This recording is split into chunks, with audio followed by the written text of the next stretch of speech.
जय हिंद। स्वागत है आपको जीएस ग्लोबल स्टडी में। आज हम क्लास 9th में जो हमारा क्लास था फ्रांसीसी क्रांति, हिस्ट्री का पहला चैप्टर फ्रांसीसी क्रांति, जिसको आज हम लोगों को आगे कंटिन्यू करना है। जिसमें फ्रांसीसी क्रांति को हम लोगों ने देखा था कि फ्रांसीसी क्रांति किस प्रकार से फ्रांस में घटनाएं घटित हुई और फ्रांस में एक जो राष्ट्रवादी क्रांति हुई और लोगों के अंदर वहां पर जो राष्ट्रवाद की भावना का उदय होता है वो किस प्रकार से वहां पर क्रांति होती है और फ्रांसीसी क्रांति के पीछे का मुख्य कारण क्या था। वहां के लोगों द्वारा जो फ्रांस में चली आ रही रूढ़वादी व्यवस्था थी, उस व्यवस्था को खत्म करने के लिए लोगों ने एक क्रांति किया और एक जनसंघर्ष हुआ और उस जनसंघर्ष के माध्यम से फ्रांस में जो बरसों से चली आ रही रूढ़वादी व्यवस्था को उखाड़ फेंका गया।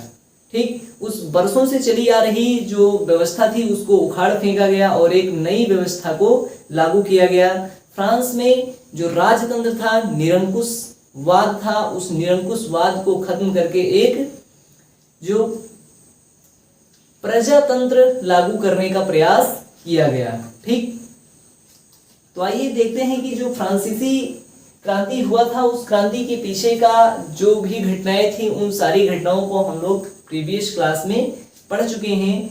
लेकिन फिर भी देखते हैं कि फ्रांस में जो घटनाएं घटित हुई थी उसके पीछे का मुख्य कारण क्या था। फ्रांस में आखिर ऐसा क्या हुआ कि वहां पर फ्रांसीसी क्रांति हुई। ठीक, तो फ्रांसीसी क्रांति में अगर देखते हैं तो फ्रांसीसी क्रांति 14 जुलाई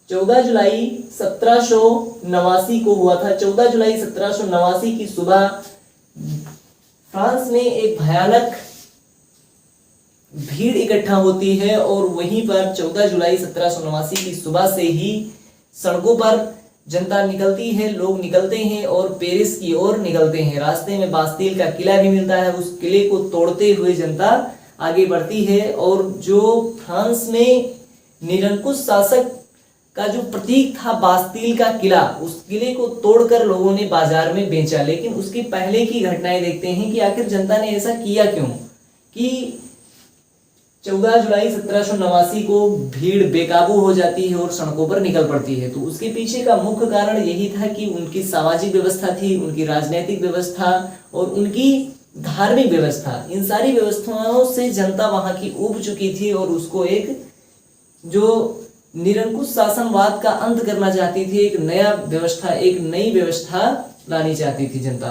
फ्रांस की जनता। ठीक, तो उनकी जनता, फ्रांस की जनता वहां पर जो उनकी व्यवस्था थी, पुरानी व्यवस्था थी, उस पुरानी व्यवस्था यानी रूढ़िवादी व्यवस्था से क्यों परेशान थी।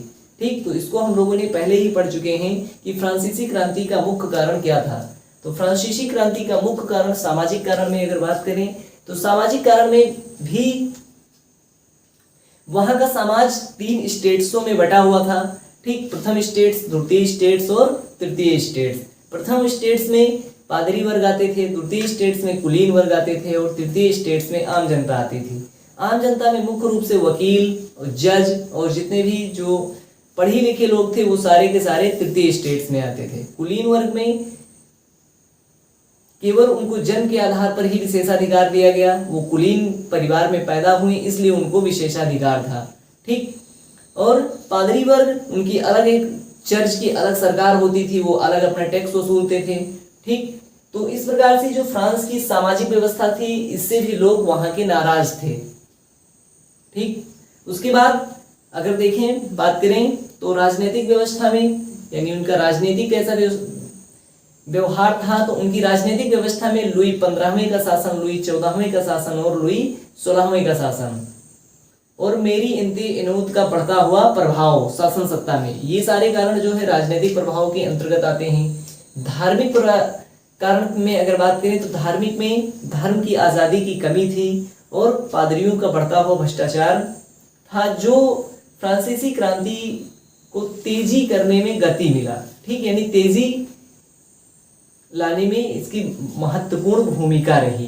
ठीक, उसके बाद अगर दार्शनिक कारण देखें तो उस समय बहुत सारे जो फ्रांस में दार्शनिक हुए, जैसे रूसो एक महान दार्शनिक हुए। ये रूसों ने भी वहाँ पर कई सारी पुस्तकें लिखी, और वाल्टेयर थे, और भी करके ऐसे बहुत सारे दार्शनिकों ने अपनी जो भूमिका निभाई और वहाँ पर पुस्तकें लिखी, कई प्रकार के सिद्धांत दिए, और किताबों के माध्यम से वह क्रांति में तेजी प्रदान किए। ठीक, अगर तत्कालिक प्रभाव की बात की जाए तो तत्कालिक प्रभाव में लुई 16वें का शासन था। लुई 16वां गद्दी पर बैठा था 1774 में, और 1774 में जब वो गद्दी पर बैठा तो वह उसकी एज 20 वर्ष की थी, और उसने ऑस्ट्रेलिया की राजकुमारी मैरी एंटोइनेट से विवाह किया, और विवाह के पश्चात उन्होंने अमेरिका के साथ मिलकर ब्रिटेन के खिलाफ युद्ध लड़ा, जो कि ब्रिटेन ने अमेरिका के 13 देशों के ऊपर उपनिवेश अपना यानी गुलाम बनाया था, और उस 13 देशों को अमेरिका को छुड़वा के अमेरिका को वापस करते हैं, जिससे ब्रिटेन भी फ्रांस का दुश्मन बन जाता है। ठीक, और जब युद्ध करते हैं तो इस युद्ध में भले ही हार ब्रिटेन की होती है, लेकिन नुकसान दोनों देशों का होता है, और उसमें जब ब्रिटेन के साथ युद्ध होता है ब्रिटेन में, तो बहुत सारा जो हानि फ्रांस को भी होता है, जिसमें उनका राजकोष खाली हो जाता है, बहुत सारा धन उनका खर्च हो जाता है, विवाह में भी जो है अपार धन खर्च करते हैं, जिससे पूरा फ्रांस यानी लुई 16वें के ऊपर 12 अरब लिब्रे का कर्जा हो जाता है। और जब 12 अरब लिब्रे का कर्जा होता है तो उस कर्जे की भरपाई के लिए ये लोगों के ऊपर टैक्स बढ़ाते हैं। अभी टैक्स कौन देगा? अगर फ्रांसीसी सामाजिक व्यवस्था अगर देखो तो वहां 3 स्टेट्स में बटा हुआ था, ना तो कुलीन वर्ग टैक्स देते थे, ना तो चर्च जो पादरी वर्ग के लोग थे वो टैक्स देते थे। टैक्स आम जनता ही देती थी। जब आम जनता टैक्स देती थी तो उसके ऊपर और ज्यादा टैक्स लगाया गया। जनता एक तो पहले से परेशान है, उसके ऊपर और ज्यादा टैक्स, और उस समय अकाल भी पड़ा हुआ था। अब टैक्स के ऊपर टैक्स लगाने लगे अपने राजस्व को भरने के लिए, और यहाँ पर कुलीनों से भी कहा गया कि अब अपने अधिकारों को थोड़ी दिनों के लिए भूल जाइए और आप लोग भी टैक्स दीजिए। इससे कुलीन वर्ग ने कहा कि हम टैक्स नहीं देंगे, और इसी के चलते जो है इस कानून को पारित कराने का प्रयास किया गया। कानून भी पारित नहीं हो पाता है टैक्स वाला, और फिर क्रांति होती है और उस पूरी व्यवस्था को ही खत्म करने का प्रयास क्रांतिकारियों ने उठाया कि अब इस पूरी व्यवस्था को ही खत्म कर देंगे। तो ऐसी का सारी क्रांति हुई 14 जुलाई 1789 को। 14 जुलाई 1789 को क्रांति होती है, और उसमें भयानक तरीके से भीड़ निकलती है और पेरिस की ओर कूच करती है। पेरिस की ओर चलते हुए रास्ते में बास्तील किले को तोड़ती है, उसमें कैदियों को छुड़ाती है। बास्तील किले में जो जेल था उसमें 7 कैदी केवल बंद थे, उन 7 कैदियों को आजाद कराती है और उस किले को तोड़ डालती है। उसके बाद में जब क्रांति समाप्त होता है तो उस क्रांति का हम लोगों को प्रभाव देखना है कि आखिर इस क्रांति का निष्कर्ष क्या निकला, उस क्रांति का प्रभाव क्या पड़ा फ्रांस की जो लोगों ने इतना ज्यादा जो है आगे आकर, जो विश्व का लगभग ये पहली ऐसी क्रांति थी जो अपनी स्वतंत्रता के लिए लड़ी गई। तो उस क्रांति का प्रभाव क्या हुआ, उस पे शासन सत्ता पे क्या लुई 16वें के ऊपर भी कोई ऐसा प्रभाव पड़ा जिससे कि वे उनको विवश होना पड़ा। तो फ्रांसीसी क्रांति के अगर प्रभाव की बात की जाए तो फ्रांसीसी क्रांति के ने इंग्लैंड, आयरलैंड तथा अन्य यूरोपीय देशों की विदेशी नीतियों को प्रभावित किया। ठीक, यहाँ पर फ्रांसीसी क्रांति ने इंग्लैंड, आयरलैंड तथा अन्य यूरोपीय देशों की विदेशी नीतियों को प्रभावित किया। जाहिर सी बात है, अगर फ्रांस में क्रांति हो रहा है तो उसके अगल बगल वाले देशों को भी खतरा होगा कि भाई फ्रांस की जनता अगर क्रांति कर रही है, फ्रांस की जनता अपना अधिकार, अपना शासन अपने तरीके से चलाना चाहती है, तो क्यों दूसरे देश की जनता के ऊपर बहुत ज्यादा दिनों तक शासन नहीं कर पाएंगे, क्योंकि उनकी जनता भी धीरे धीरे उस व्यवस्था से प्रभावित होगी और वो अपने यहाँ भी विद्रोह करेगी। तो इस तरीके से जो इंग्लैंड, आयरलैंड और यूरोपीय देशों की विदेश नीति को काफी ज्यादा प्रभावित किया। फ्रांस की क्रांति में सदियों से चली आ रही पुरातन व्यवस्था को समाप्त कर दिया गया। पुरातन व्यवस्था का मतलब रूढ़िवादी व्यवस्था। तो इस रूढ़िवादी व्यवस्था को समाप्त कर दिया गया और एक नई व्यवस्था लाया गया। फ्रांस की क्रांति के फलस्वरूप फ्रांस ने कृषि, उद्योग, कला, साहित्य, राष्ट्रीय शिक्षा तथा सैनिक गौरवों के क्षेत्र में भी अभूतपूर्व प्रगति हुई। यानी फ्रांस की क्रांति जब होती है तो फ्रांस की क्रांति के बाद, ठीक, कृषि के क्षेत्र में, उद्योग क्षेत्र में, कला और साहित्य, राष्ट्रीय शिक्षा, ठीक, और सैनिक गौरव, यानी बहुत सारे लोग जो है आके फ्रांस की सेना में भर्ती होने लगे। वो क्रांतिकारियों की सेना थी, ठीक, ना कि लुई 16वें की सेना थी।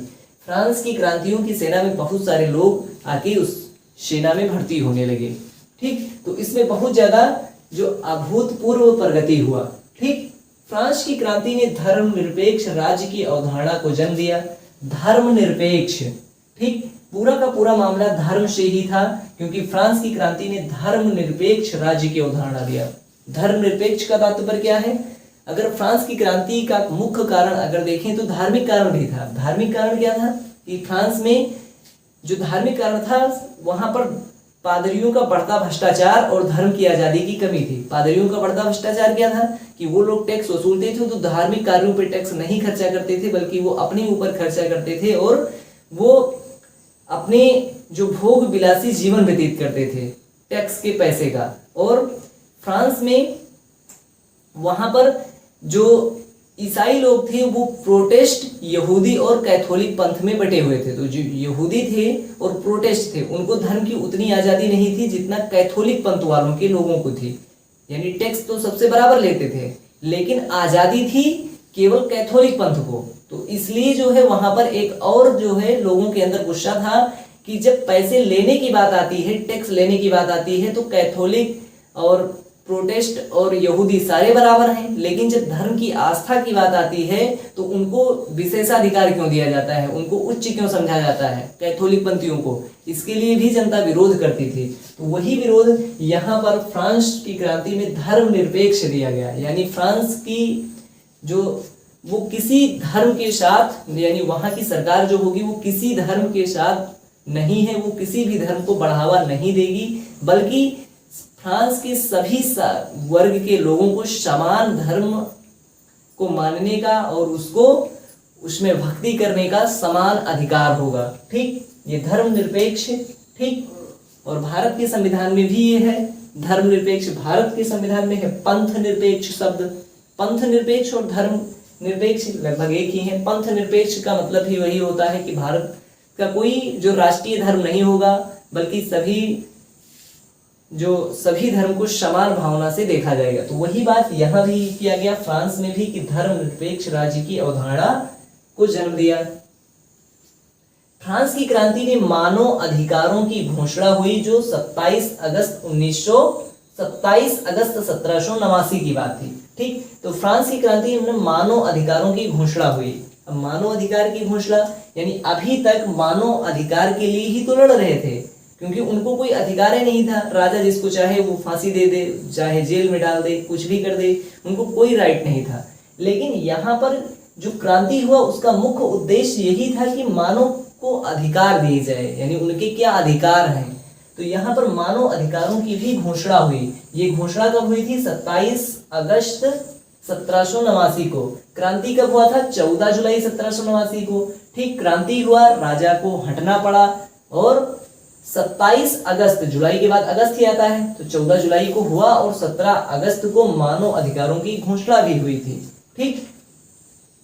फ्रांस की क्रांति समाजवादी विचारधारा का स्रोत थी, ठीक। तो फ्रांस की क्रांति जो हुई वो समाजवादी विचारधारा का स्रोत थी। समानता का सिद्धांत प्रतिपादित कर समाजवादी व्यवस्था का मार्ग खोल दिया गया।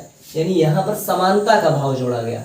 समानता क्या है? यानी फ्रांस की समस्त जनता को समानता की भावना, यानी सब लोग, फ्रांस के सारे लोग समान हैं, ना तो कोई विशेषाधिकार दिया जाएगा और ना ही किसी को उच्च या निम्न समझा जाएगा, यानी सारे लोग बराबर होंगे, ठीक। तो वहां पर जो समाजवादी विचारधारा का उदय हुआ, इस समाजवादी विचारधारा में मुख्य रूप से समानता का अधिकार था, ठीक। समानता का अधिकार यानी समस्त लोग समान होंगे, ना तो कोई कैथोलिक होगा, कैथोलिक के हिसाब से उनको बढ़ावा दिया जाएगा, उनको ना तो कोई जो है पादरी वर्ग को अलग से विशेषाधिकार दिया जाएगा, ना तो किसी कुलीन वर्ग को विशेषाधिकार दिया जाएगा, ठीक। वहां पर कुलीन यानी जो 3 प्रकार की सामाजिक व्यवस्था थी उस पूरी व्यवस्था को ही खत्म कर दिया गया। वहां पर बस केवल एक व्यवस्था हुआ कि ये फ्रांसीसी व्यक्ति हैं, फ्रांस के हैं, बस। अब वो चाहे जो प्रथम स्टेट्स में आते हो, द्वितीय तृतीय, वो पूरा स्टेट्स ही खत्म हुआ। ठीक, तो समानता का सिद्धांत प्रतिपादित किया गया और समाजवादी व्यवस्था का मार्ग खोल दिया गया। फ्रांसीसी क्रांति ने लोकप्रिय संप्रभुत्वता की सिद्धांत का प्रतिपादन किया। ठीक, फ्रांसीसी क्रांति ने लोकप्रिय संप्रभुत्वता, यानी जो फ्रांस की क्रांति ने लोकप्रिय संप्रभुत्व का मतलब होता है सबसे श्रेष्ठ, ठीक, के सिद्धांत का प्रतिपादन किया। यानी फ्रांस की क्रांति ने लोकप्रिय संप्रभुत्वता, यानी वहां पर कोई भी व्यक्ति संप्रभु नहीं होगा, बल्कि जो जनता जिसे चुनेगी वो संप्रभु होगा। ठीक, तो यहाँ पर जनता जिसे चुनेगी वो संप्रभु होगा, ना कि कोई सम्राट, कोई जो है यहाँ पर सत्ता के भी बंटवारा हुआ। अभी आगे हम लोग पढ़ेंगे कि सत्ता का बंटवारा यहाँ पर किस प्रकार से किए हैं। तो यहाँ पर संप्रभु के सिद्धांत का प्रतिपादन किया गया। सामंती व्यवस्था का अंत हो गया। सामंती क्या था? सामंती जो कुलीन द्वारा जो टैक्स लेते थे, टैक्स कलेक्ट करने की विधि थी। ठीक, सामंती व्यवस्था, उस सामंती व्यवस्था को भी खत्म कर दिया गया। फ्रांसीसी क्रांति ने मानव जाति को स्वतंत्रता, समानता और बंधुत्व का नारा दिया। स्वतंत्रता, फ्रांसीसी क्रांति ने मानव जाति को स्वतंत्रता, यानी समस्त लोग स्वतंत्र हैं, समान हैं, और सारे लोग बंधुत्व, यानी आपस में ये लोग भाई भाई हैं, यानी बंधुत्व का नारा दिया। स्वतंत्रता, समानता और बंधुत्व का नारा दिया फ्रांसीसी क्रांति ने, जो समस्त मानव जाति के लिए था। ठीक, उसके बाद पूरे यूरोप में राष्ट्रीयता की भावना का विकास हुआ। पूरे यूरोप में, तो वहां पर पहले यूरोप में ये जो है वहां की व्यवस्था थी कि ये कुलीन वर्ग के हैं, ये तृतीय स्टेट से हैं, द्वितीय स्टेट से, प्रथम स्टेट से, तो वो सारी व्यवस्था को खत्म करके राष्ट्रीयता, यानी वहां को राष्ट्र को आगे रखा गया। पहले धर्म को आगे रखते थे कि ये जो है कुलीन वर्ग के लोग हैं, पादरी वर्ग के लोग हैं, तो उन सबको वो सारी व्यवस्था खत्म करके यहाँ पर लाया गया कि राष्ट्रीयता, यानी फ्रांस के, हम सारे फ्रांस वासी हैं, ये विचारधारा प्रतिपादित किया गया। ठीक, फ्रांस में कि यहाँ पर ना तो कोई कैथोलिक है और ना तो कोई जो प्रोटेस्ट है यहूदी है, और ना ही यहाँ पर कोई कुलीन है। ठीक, यहाँ पर सारे के सारे लोग फ्रांस वासी हैं, यानी फ्रांसीसी हैं। तो इस तरीके से पूरे फ्रांस में राष्ट्रीयता की भावना का विकास हुआ तथा कई देशों में क्रांतियों का सूत्रपात भी हुआ। जिस बात का डर था आखिरकार वही हुआ। ठीक, अभी किस बात का डर था? कई देशों में पूरे यूरोप में राष्ट्रीयता की भावना का विकास हुआ तथा कई देशों में क्रांतियों का सूत्रपात हुआ। अच्छा, कई देशों में जो उसके अगल बगल वाले देश थे वो भी फ्रांस में गए और फ्रांस से ये देखने लगे कि फ्रांस की जनता किस प्रकार से जो है अपने यहाँ की शासन व्यवस्था को खत्म किया है। वो लोग आज़ाद हो चुके हैं, तो अगल बगल वाले भी देखने लगे, राय लेने लगे, क्या क्या किए हो जो तुमको आज़ादी मिल गई है, जरा हमें भी विस्तार पूर्वक बताइए, हम भी लड़ेंगे। ठीक, तो इस प्रकार से वहां की व्यवस्था कई देशों में हुआ। जो उसके अगल बगल वाले देश थे वहां भी इसका प्रभाव उसके पड़ोसी देशों पर भी पड़ा। ठीक, तो ये थे क्रांति फ्रांस के। तो ये फ्रांसीसी क्रांति के परिणाम या प्रभाव थे, तो इसको नोट कर लीजिए, ये बहुत इंपॉर्टेंट है। ठीक, स्क्रीनशॉट ले सकते हैं। उसके बाद आगे बढ़ते हैं और इसको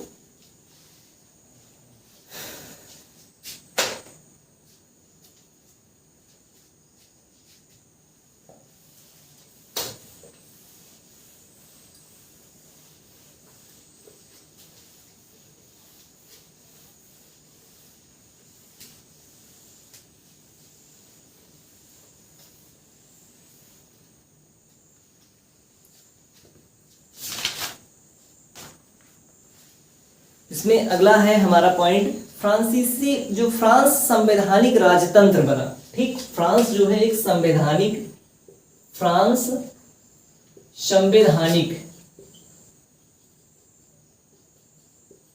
संवैधानिक राजतंत्र बना, राजतंत्र बना। ठीक, अच्छा ये संवैधानिक राजतंत्र क्या है? यानी फ्रांस अभी तक राजतंत्र था, लेकिन फ्रांस अब संवैधानिक राजतंत्र है। यानी फ्रांस में राजतंत्र तो होगा, राजा होंगे, लेकिन वो संविधान के अनुसार चलेंगे।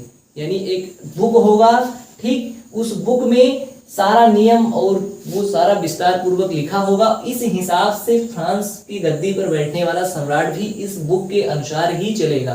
ठीक, तो इसी प्रकार बोला गया कि फ्रांस एक संवैधानिक राजतंत्र बन गया। ठीक, तो फ्रांस एक संवैधानिक राजतंत्र बना, और उस राजतंत्र जब बन गया तो फ्रांस में 1791 में फ्रांस की जो नेशनल असेंबली था, ठीक, नेशनल असेंबली में,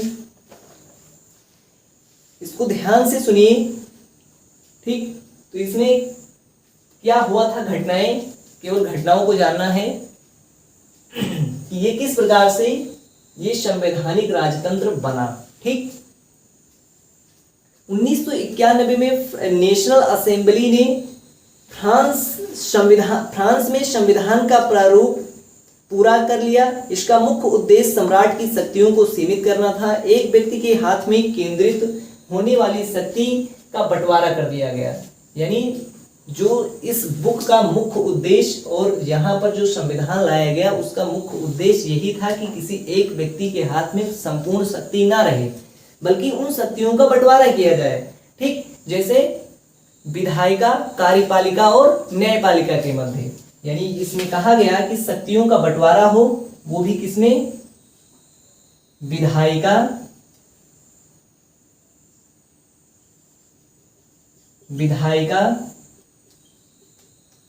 कार्यपालिका और न्यायपालिका। विधायिका, कार्यपालिका और न्यायपालिका के मध्य शक्तियों का बंटवारा किया जाए। विधायिका में क्या होता है, कानून बनता है। ठीक, कानून जब बनेगा विधायिका में तो कानून को लागू कराएगा कौन, कार्यपालिका, शासन सत्ता यही लोग संभालते हैं और इनका मुख्य काम होता है न्याय करना। ठीक, विधायिका में कानून बनते हैं, कानून बनाता कौन है, कानून बनाते कौन है, जो वहां का संसद भवन होगा। ठीक, जैसे अब अगर भारत में बात की जाए तो यहाँ पर जो कानून बनते हैं वो संसद भवन में बनते हैं, जैसे लोकसभा और राज्यसभा, यहाँ से कानून बनेंगे और लागू होगा कार्यपालिका। इसका जो प्रधान होगा वो राष्ट्रपति होगा, वास्तविक प्रधान प्रधानमंत्री होगा, न्यायपालिका भारत के मुख्य न्यायाधीश। यानी इसका भी 3 स्तर, तो इसको भारत में पढ़ना है। ठीक, लेकिन भारत के जैसा ही वहां पर जिस प्रकार से भारत में विधायिका, कार्यपालिका, न्यायपालिका है, उसी प्रकार से वहां भी लाया गया। ठीक, जो कि यहाँ पहले लाया गया था तो ये उतना अच्छा नहीं था और भारत में बाद में लाया गया, तो पूरे देशों को देखा गया कि सबसे अच्छा कहाँ पर है। उसके बाद सबकी कमियों को दूर किया गया और अपना एक अपडेटेड वर्जन लाया गया। तो इसलिए भारत की जो विधायिका, कार्यपालिका, न्यायपालिका एकदम बेस्ट है। पूरी दुनिया में सबसे अच्छा जो अगर संविधान देखा जाए तो भारत की संविधान है।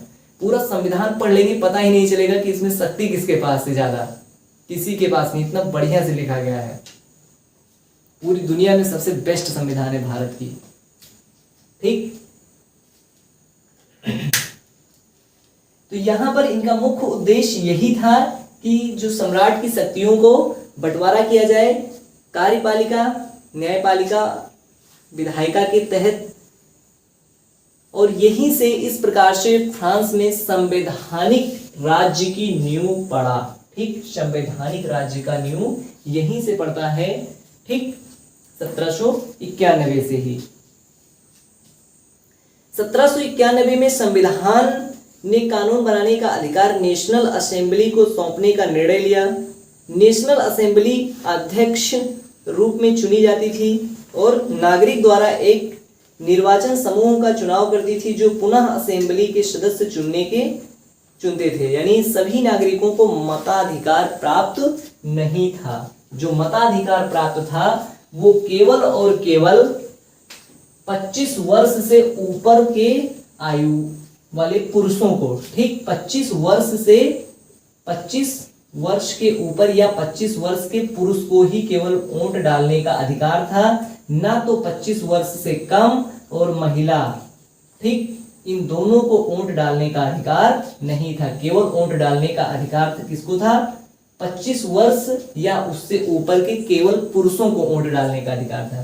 ठीक, तो जब वोट डालते थे, यानी इनके यहाँ जब फ्रांस ने जब वोट पड़ता था तो यहाँ पर दो तरीके से निर्वाचन होता था। ठीक, एक तो ये लोग अपना सदस्य चुनते थे,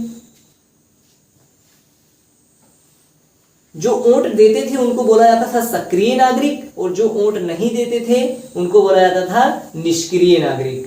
ठीक, तो यहां पर निर्वाचन होता था, वो अपना सदस्य चुनते थे, यानी 745 सदस्य का चुनाव हुआ, और उस 745 सदस्य का चुनाव यानी विधायिका, यानी यहां पर नेशनल असेंबली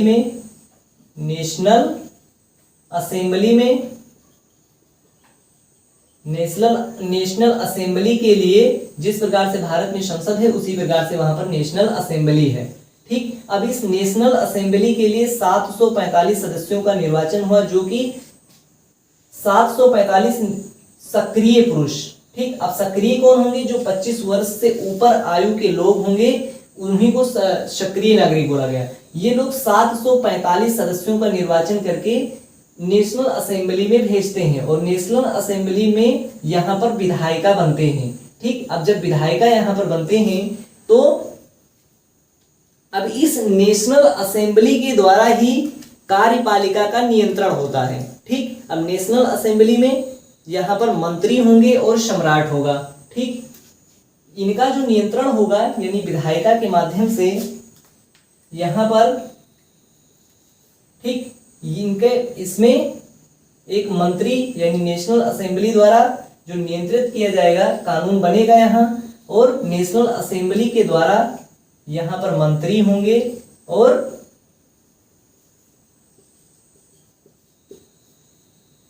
सम्राट होंगे। ठीक, मंत्री और सम्राट, इन दोनों का नियंत्रण कौन करेगा? नेशनल असेंबली के सदस्य लोग। ठीक, यही लोग क्या करेंगे? कानून बनाएंगे, तो इसी को बोला गया विधायिका। ठीक, विधायिका यानी कानून यही लोग बनाएंगे। ठीक, यही लोग नियंत्रण करेंगे मंत्रियों को, यही लोग नियंत्रण करेंगे सम्राट को, और सम्राट की शक्तियां यानी रहेंगे तो ये सबसे ज्यादा, लेकिन ये भी सदस्य होंगे इन्हीं का। ठीक, यानी नेशनल असेंबली का ही सदस्य होगा सम्राट भी, और इन सब का अध्यक्ष सम्राट होगा। ठीक, और इन्हीं 745 लोगों में से मंत्रियों को चुना जाएगा, और यही मंत्री और ये सब लोग मिलके, ये दोनों लोग कार्यपालिका का संचालन करेंगे। अब कार्यपालिका मतलब शक्ति, यानी पूरे देश में जो यहाँ पर कानून बनेगा, ये सारे लोग कानून मिलके बनाएंगे, और ये सारे लोग मिलके उस कानून को लागू कराएंगे, और जब कानून को लागू कराएंगे और पूरे देश का शासन तंत्र देखा जाएगा कार्यपालिका के द्वारा। ठीक, अब भारत में क्या होता है कि कार्यपालिका, उसके बाद न्यायपालिका में यहाँ पर चुनाव नहीं होता है। ठीक, लेकिन यहाँ पर क्या होता है कि जो लोग यहाँ पर चुनाव जो है वोट दिए थे, यानी चुनाव, यहाँ पर जो चुनाव हुआ था, यानी ये लोग वोट देकर इनको भेजे थे, तो वही लोग चुनाव करके इनको भी भेजेंगे। ठीक, जो जनता यानी जनता यहाँ पर 25 वर्ष की ऊपर की जनता यानी सक्रिय जनता, इनको वोट देकर इनको यहाँ पर भेजी है नेशनल असेंबली में, वही जनता न्यायाधीश का भी चुनाव करके ये न्यायाधीश को चुनेगी और उसको कोर्ट में भेजेगी। ठीक, तो इनके यहाँ की जो व्यवस्था थी वो इस प्रकार से थी, लेकिन भारत में ऐसा नहीं है। तो भारत के संदर्भ में बस केवल अंतर यही है कि भारत में न्यायपालिका में जो न्यायाधीश का चुनाव जनता नहीं करती है, बल्कि उनका जो चुनाव होता है वो कॉलेजियम सिस्टम से होता है भारत में, लेकिन यहाँ पर फ्रांस में इनका चुनाव जनता करती है। नेशनल असेंबली के सदस्यों का चुनाव और मुख्य न्यायाधीश यानी न्यायाधीशों का चुनाव जनता स्वयं करती है। बाकी सेम जैसे भारत में है वैसे वहां भी है। ठीक, तो ये था यहाँ का चुनाव से संबंधित। और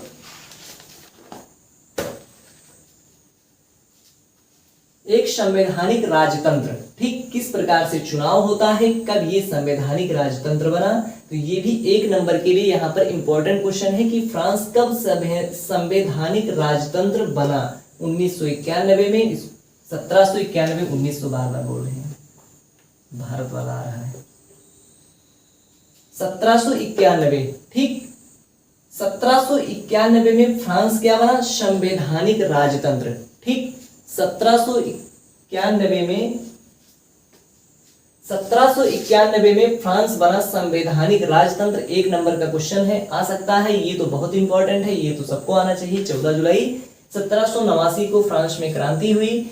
फ्रांस में क्रांति के पश्चात फ्रांस कब संवैधानिक राजतंत्र बना, 1791 में। चुनाव किस प्रकार से होते हैं, यहाँ पर चुनाव सक्रिय जनता करती है। जो चुनाव, जो वोट देते हैं उनको बोला जाता है सक्रिय जनता। ठीक, अब सक्रिय जनता क्या होगी, जिसकी आयु 25 वर्ष से ज्यादा होगी, या 25 वर्ष या उससे ज्यादा होगी, उनको सक्रिय नागरिक बोला जाएगा। यही लोग वोट देके इनको चुनेंगे, और यही लोग जो है मंत्री और सम्राट का जो है अपने अंदर से ही चुनाव करेंगे। यही लोग मिलकर विधायिका यानी कानून बनाएंगे, ये लोग लागू करेंगे, पूरे देश पे शासन करेंगे।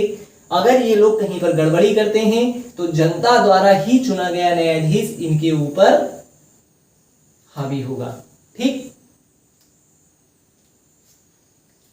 उसके बाद में अगला है राजनीतिक प्रतीकों का मायने। ठीक, राजनीतिक प्रतीकों के मायने, राजनीतिक प्रतीकों के मायने। फ्रांस में जो राजनीतिक प्रतीक थे उसके मायने क्या हैं। ठीक, इंपॉर्टेंट है, कभी कभी आ जाता है, पूछ लिया जाता है। राजनीतिक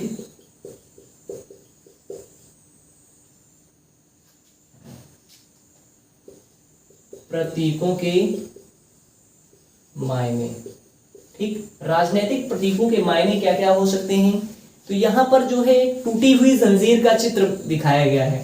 ठीक, टूटी हुई जंजीर का चित्र, टूटी हुई जंजीर का चित्र दर्शाया गया है, जो ये दर्शाता है कि दासों को बांधने के लिए जंजीर का प्रयोग होता था, और टूटी हुई हथकड़ी उसकी आजादी का प्रतीक है। ठीक, टूटी हुई हथकड़ी या टूटी हुई जंजीर दासों की आजादी का प्रतीक है। इंपॉर्टेंट है, आ सकता है 1 नंबर में, बिल्कुल। तो टूटी हुई जंजीर किसका प्रतीक है, दासों यानी गुलामों को जो बांधने के लिए जंजीर का प्रयोग किया जाता था, तो वो गुलामों की आजादी का प्रतीक है। ठीक, उसके बाद छड़ों का बच्छीदार गट्ठर, छड़ों का बच्छीदार गट्ठर, छड़ों का बच्छीदार गट्ठर ये प्रदर्शित करता है कि अगर एक रहेगा, यानी अगर एक गट्ठर है, एक लकड़ी है, तो इसको आसानी से तोड़ा जा सकता है, लेकिन अगर इसके साथ कई सारा गट्ठर ही बना दिया जाए तो नहीं टूटेगा। मतलब ये एकता में बल है। ठीक, एकता में बल है, ये दर्शाया गया है। फिर उसके बाद में त्रिभुज के अंदर रोशनी बिखेरती आंख, त्रिभुज के अंदर एक ऐसा त्रिभुज बनाया गया है, और इसके अंदर जो है एक आंख बनाई गई है, और इसके अंदर से ऐसे रोशनी बिखेरती हुई आंख। ठीक, त्रिभुज के अंदर रोशनी बिखेरती हुई आंख ये दर्शाती है कि सर्वदर्शी आंख ज्ञान का प्रतीक है, जो सूर्य की किरण अज्ञान रूपी अंधेरे को मिटा देगी। ठीक, अज्ञान रूपी अंधेरे को ये मिटा देगी। ठीक, जो एक सूर्य के किरण के रूप में है। ठीक, उसके बाद अगला है राजदंड। राजदंड, राजदंड जो है वहां के शाही सत्ता का प्रतीक है। राजदंड शाही सत्ता का प्रतीक है अपनी। उसके बाद अगला है एक अंगूठी बनाया गया है, एक सांप को बनाया गया, यानी उसका जो है मुख इस प्रकार से है सांप का। ठीक, और उसका पूंछ जो है इस प्रकार से बना के उसके मुख में ही ऐसे लगा दिया गया है, यानी एक सांप है, उसका अगर ये मुख है तो वो अपनी ही पूंछ को अपने मुख में रखा हुआ है सांप। तो इसको बताता है कि समानता का प्रतीक है, यानी अंगूठी का कोई और छोर नहीं होता है, समानता का प्रतीक है, ये समानता का प्रतीक है। सांप अपना पूंछ अपने मुख में रखे है, तो उसको बताते हैं कि ये समानता का प्रतीक है। ठीक, और एक टोपी है, एक टोपी है जो कुछ इस प्रकार से है, ऐसे करके। ठीक, इस प्रकार से एक टोपी है। तो ये टोपी ये दिखाता है कि दासों द्वारा स्वतंत्र होने के बाद पहनी जाने वाली टोपी। ये दासों के, जब दास लोग जो थे यानी गुलाम लोग थे, जब वो लोग आजाद हुए तो इस प्रकार की एक लाल टोपी पहनते थे। ठीक। एक डैनो वाली स्त्री, डैनो का मतलब होता है वो डाइन वाला नहीं, डैनो का मतलब होता है पंख वाली स्त्री, पीछे पंख लगा है, वो डैनो वाला नहीं जो भूतही फिल्म में देखते हैं। ठीक। तो डैनो, डैनो का मतलब पंख, पंख वाली स्त्री, जो ये दिखाता है कि कानून का मानवीय रूप। ठीक। कानून का मानवीय रूप, डैनो वाली स्त्री दिखाती है कानून का मानवीय रूप। नीला सफेद लाल रंग फ्रांस का राष्ट्रीय रंग है। नीला सफेद लाल, नीला सफेद और लाल, ये फ्रांस का राष्ट्रीय रंग है। इंपॉर्टेंट है, फ्रांस का राष्ट्रीय रंग कौन कौन सा है? नीला सफेद लाल। नीला सफेद लाल रंग जो फ्रांस का राष्ट्रीय रंग है। उसके बाद एक विधि पट्ट बनाया गया। विधि पट्ट का मतलब होता है एक पत्थर के आकार का ऐसे जो है उसमें ऐसे पट्ट बनाया गया। ठीक। इसमें सारा कानून जो है लिखा गया। ठीक। तो इसी को बोला गया विधि पट्ट। इसमें पूरा नियम कानून जो है इस पत्थर के आकार के विधि पट्ट में लिखा गया। इसी को बोला जाता है विधि पट्ट, जिसका मतलब ये होता है कि समानता का अधिकार, सभी लोगों को कानून का समान अधिकार सारे लोगों पर है। ठीक। समान अधिकार ये विधि पट्ट दिखाता है। ठीक। तो ये थे राजनीतिक प्रतीकों के मायने। उम्मीद करते हैं कि क्लास आपको पसंद आया होगा। ठीक।